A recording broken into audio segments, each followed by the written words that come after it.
জনগণের সমর্থন আদায়ের চেষ্টা করবে। এটি গণতান্ত্রিক রীতি, গণতান্ত্রিক বিশ্বের স্বাভাবিক ও স্বতঃসিদ্ধ নিয়ম।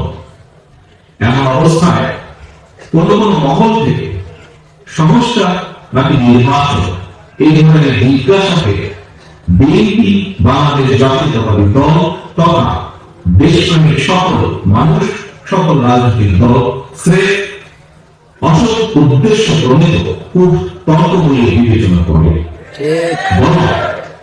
আমাদের দল বিএনপি মনে করে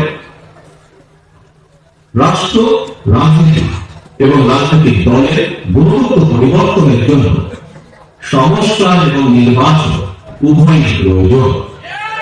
বিদ্যমান ব্যবস্থাকে সময়োপযোগী করতে সংস্কার একটি অনিবার্য ধারাবাহিক প্রক্রিয়া।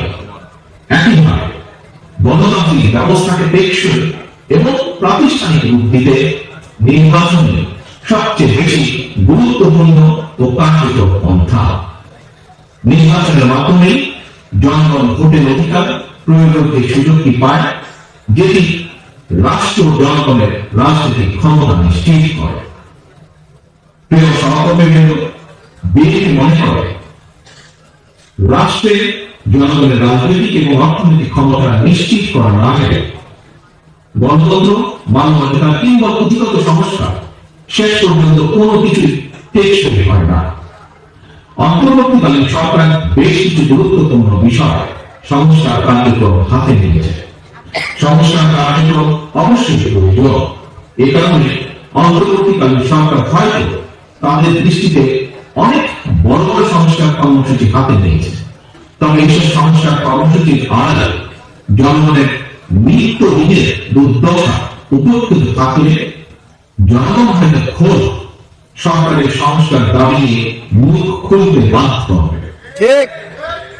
ইতিমধ্যে জনগণের মনে প্রশ্ন উঠেছে, পলাতক স্বৈরাচারের আমলে সৃষ্ট বাজার সিন্ডিকেট দিয়ে দ্রব্যমূল্য জনগণের ক্রয় ক্ষমতার ভেতর আনতে সরকার কি কি পদক্ষেপ নিয়েছে।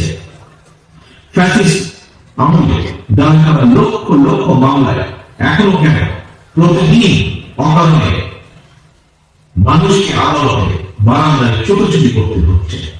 দেশের বিদ্যমান পরিস্থিতিতে বিএনপি বারবার যে কথাটির উপর জোর দিতে চায় সেটি হল অন্তর্বর্তীকালীন সরকার তাদের সংস্কার কিংবা গৃহীত পরিকল্পনায় অগ্রাধিকার নির্ধারণের ব্যর্থতার পরিচয় দিলে ষড়যন্ত্রকারীরা 2024 সালে গণ অভ্যুত্থানের স্পিরিট বিনষ্ট করার সুযোগ নেবে।